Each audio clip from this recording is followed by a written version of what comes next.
There were high hopes, but it's quickly turned to real disappointment with those convincing defeats to Scotland and then Ireland. Let's cross to James Cole now. He's at the England's training base. Yeah, another tough day at the office for England at Twickenham on Saturday. They're back in camp. Steve Borthwick is here too. Steve, you picked up some knocks as well in that game. Just update us on the squad if you can first. Yes, so Alex Mitchell left the field with a hamstring injury on Saturday, and that's subsequently been scanned and seen the relevant specialists. And unfortunately, he's going to be out for a number of weeks, which means he won't feature for us in the remainder of this championship. Ollie Lawrence isn't in the squad for these couple of days we've got here in this training week. He's seen a specialist yesterday around his knee and had an injection. We'll be clearer picture of him later this week, but hopefully he'll be back very, very soon.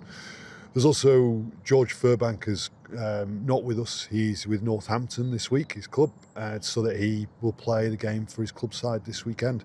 And a number of players started the week at their clubs, training with us in the latter part of the week, and will return to their clubs for game time this weekend.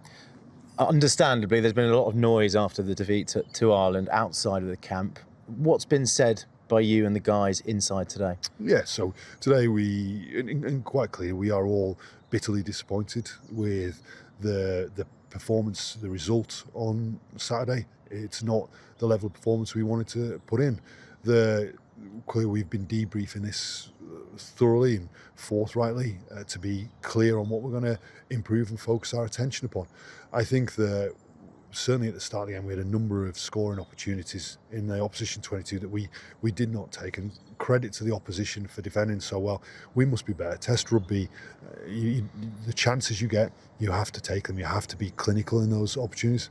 I think secondly, we turned over too much ball, and that puts our defence in a vulnerable position, defending from unstructured situations.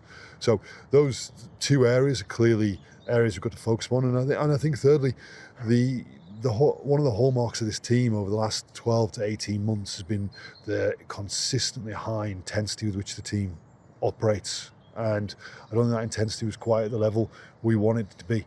And that's a sharp reminder that if you drop by 1 or 2% at test level, then you get exposed. Why do you think there hasn't been that intensity? Could it be down to the fact that you won 12 games in a row, players start to believe the hype? I think clearly there's been a couple of moments early in games that we've not taken opportunities and the opposition have, and there's been a couple of sin-bins in first halves that have put the team under a lot of stress, and we've talked through those moments. There'll be experiences for us that we make sure are positive in the long-term development of this team. It's painful now. It's painful for me and for all the players and all the England supporters.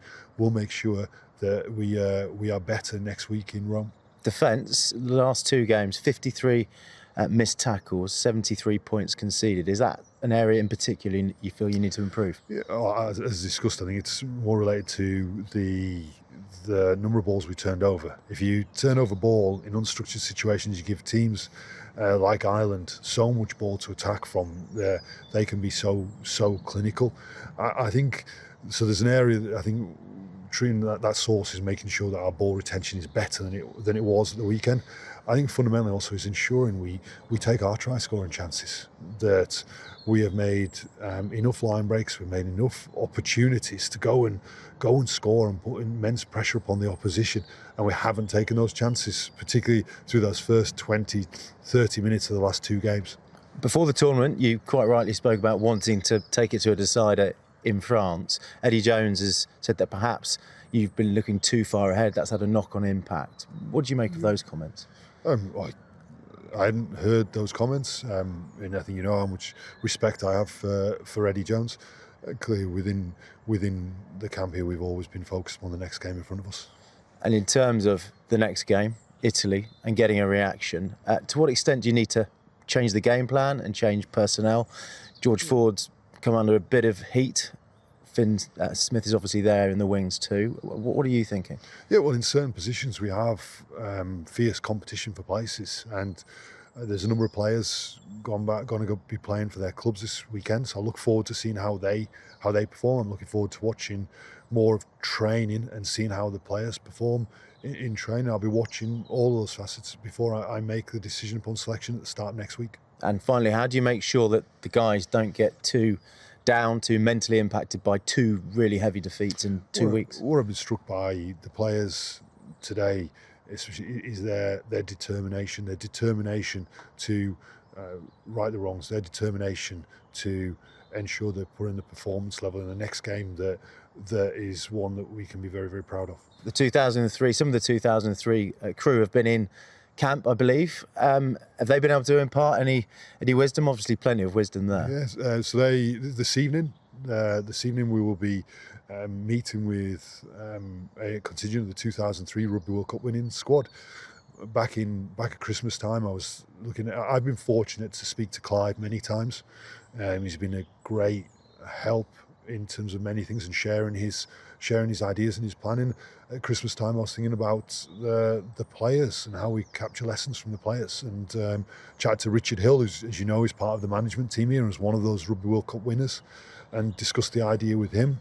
And he then took it to a number of the players, his former teammates, and very grateful that they found the time. This is the first opportunity we've had to do it in this fallow week. Steve, thank you for your time. Thank Appreciate it. So England looking for a response. They have a rest week, then they travel to Italy and then finish their campaign, hopefully on a high in Paris.